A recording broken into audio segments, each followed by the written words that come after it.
کہ دین کی وجہ سے کوئی نقصان آیا ہے تو وہ ضرور کمال پر لے جائے گا. کیوں کہ وہ نقصان نہیں ہے، وہ قربانی ہے.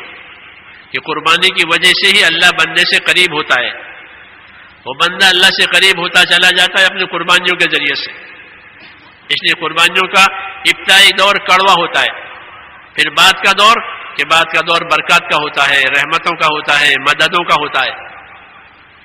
اس سیرت میں آپ کو ملے گا کہ ابو ہریرہ کے بارے میں ہم سنتے ہیں کہ وہ بھوک سے گر جاتے تھے. روزانہ ہے حکایت صحابہ میں آپ پڑھتے ہیں کہ وہ بھوک سے گر جاتے تھے، ہاں بے ہوش ہو جاتے تھے. ہاں پورے کپڑے نہیں ہیں، ایک ہی چادر ہے وہ لپیٹے ہیں. ہاں اور گردن پر میل کے بڑے بڑے نشان پڑتے تھے، گول گول چادر گھستی رہتی تھی گردن سے تو گردن کا میل گول گول نشان پڑتے تھے. بتاتے تھے میری چادر گول گول نشان میل کے، جیسے غریبان پر پڑتے ایک چادر. پھر حالات بدل گئے، پھر نعمتیں آنی شروع ہوئی تو ابو ہریرہ کا لباس بدل گیا. وہ خود کہتے تھے کہ واہ ابو ہریرہ اچھے لباس میں ہے، ورنہ میرا لباس تو یہ تھا. پھر ابو ہریرہ کے حال بدلے کہ باہر سے جو مہمان آتے تھے مدینے میں حضور صلی اللہ علیہ وسلم کے بعد، ابو ہریرہ فرماتے تھے کہ رات کا کھانا میرے گھر ہوگا، رات کا کھانا میرے گھر ہوگا. مہمانوں کو جو دین سیکھنے کے لیے آتے تھے تو اپنے گھر کھانا کھلانے کے لیے لے جا رہے ہیں، تو کھانا بھی کھلاتے تھے اور وہ دین سیکھنے کے لیے آتے تھے تو ان کی تعلیم تربیت بھی کرتے تھے کہ تعلیم بھی میرے گھر میں ہوگی اور کھانا بھی میں کھلاؤں گا. کیا ہوا کہ حالات بدل گئے. ان مع العسر یسرا، اب جو آیا ہے وہ اس قربانی کی برکت آئی ہے. اس لیے میرے دوستو یہ بات یاد رکھنے کی ہے. اللہ نے فرمایا یا ایھا الناس ان وعد اللہ حق فلا تغرنکم الحیات الدنیا ولا یغرنکم باللہ الغرور. اے لوگوں یاد رکھو اللہ کا وعدہ سچ ہے. جن باتوں پر اللہ نے وعدے کیے ہیں وہ ہو کے رہیں گے. اس لیے دنیا کے حالات سے کوئی دھوکہ نہ کھاوے. دنیا میں حالات آتے ہیں، سردی ہوتی ہے، گرمی ہوتی ہے، صبح ہوتی ہے، شام ہوتی ہے، جوانی ہوتی ہے، بڑھاپا ہوتا ہے. ہاں حالات تو دنیا میں ہے ہی ہے. حالات سے زندگی خالی نہیں ہوتی. روز صبح ہوتی ہے، شام ہوتی ہے، جوانی آتی ہے، بڑھاپا آتا ہے، بیماری آتی ہے، تندرستی آتی ہے. کہ دنیا حالات کا گھر ہے. اللہ حالات پیدا کرتے ہیں. وہ حالات مسلمان کے لیے ترقی کے لیے ہے، بشرطے کہ زندگی حکم والی ہو کہ ہر حال کا حکم پورا ہو گیا، کہ اس حال کا حکم پورا ہونے کی وجہ سے اس حال کا انعام مل جائے گا. اس لیے دین کی محنت کرائی جاتی ہے تاکہ حکم والا یقین بنے، آخرت والا یقین بنے. اگر حکم والی محنت نہیں ہوگی تو دین کمزور ہو جائے گا. دین کمزور ہونے کا کیا مطلب ہے؟ تعداد گھٹ جائے گی ہماری کہ نا تعداد تو بہت ہوگی، تعداد روز بڑھتی جائے گی، ہر چیز بڑھے گی. کہ دین کمزور ہونے کا مطلب یہ ہے کہ لوگ آخرت کو بھول جائیں گے. یہ کمزور ہونے کا مطلب ہے کہ ایمان کمزور ہو گیا، دین کمزور ہو گیا. کہ کیا بات ہوئی کہ آخرت بھول گئے، گویا مرنا ہی نہیں ہے. یہ کمزوری کی نشانی ہے کہ جب آخرت بھول جائیں گے تو آخرت کے لیے کام نہیں کریں گے. بس کہ یہاں سے پھر مصیبتیں شروع ہو جائیں گی، کیونکہ نافرمانیاں ہوگی آخرت بھولنے کے بعد. جب نافرمانیاں ہوگی کہ پھر مصیبتیں آوے گی. کیونکہ ایمان گناہوں کے ساتھ مل جاتا ہے. ایمان بھی ہے، گناہ بھی ہے. جب ایمان گناہوں کے ساتھ ملے گا تو یہ مصیبتوں کو کھینچے گا.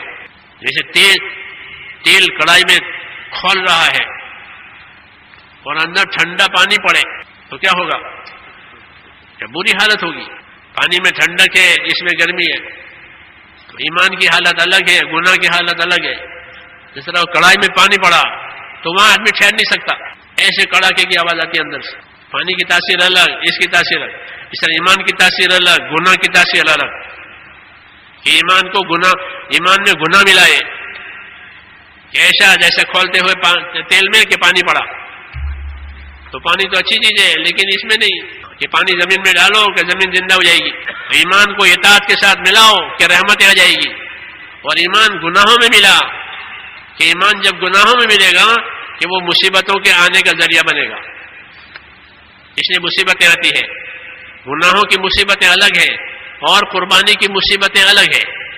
جو مصیبتیں گناہوں کی وجہ سے آئے گی وہ دلوں کو بے چین کرے گی، جو لوگ اللہ کے راستے میں چلتے ہیں، پیدل چلتے ہیں، تو پیدل چلنے میں تکلیفیں ہوتی ہے، سردی، گرمی، سامان، لیکن ان کے دلوں پر ایک خاص قسم کا چین ڈالا جاتا ہے. یہ حدیثوں میں ہے کہ اللہ کے دین کی محنت کرو، کہ اللہ کے دین کی محنت کہ جنت کے دروازوں میں سے ایک دروازہ ہے، اور اس کی وجہ سے تمہارا غم و پریشانیاں اللہ تعالیٰ اٹھا لیں گے.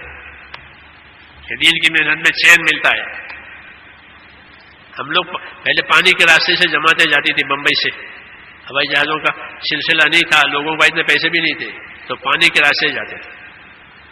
مولانا محمد علیہ وسلم صاحب کے زمانے میں خاص طور سے تو ہمارا سبب پانی سے ہوا.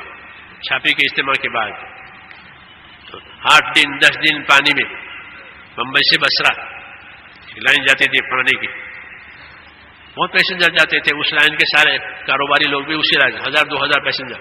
اس میں مسلمان بھی ہوتے، غیر مسلمان بھی ہوتے. اس میں جماعتیں بھی چڑھائی جاتی تھی. تو جماعتیں اندر اپنا کام کرتی تھی، تعلیم ہو رہی ہے، گشت ہو رہا ہے، بیان ہو رہا ہے. تو 2000 آدمی ہے ایک جہاز، تو تعلیم بھی ہو رہی ہے، اذان بھی ہو رہی ہے، نمازیں بھی ہو رہی ہے. بعض مرتبہ غیر ہوتے تھے، غیر مسلم، تو وہ ہمارے پاس آ کر بیٹھ جاتے تھے.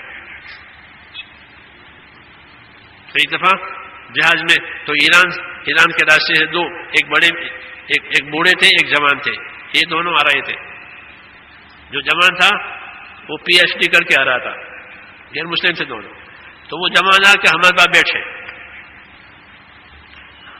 تو وہ بوڑھا اسے کہے کہ ان کے پاس کیوں بیٹھتا ہے؟ وہ کہنے لگا کہ ان کے پاس بیٹھتا ہوں تو مجھ کو سکون ملتا ہے. ہاں، کہ ان کے پاس بیٹھتا ہوں تو مجھے سکون ملتا ہے. تو وہ سکون کی کوئی پوڑیاں ہمارے پاس تو تھی نہیں کہ ہم کو سکون کی کوئی پوڑیاں دے، کوئی ٹیبلٹ دے.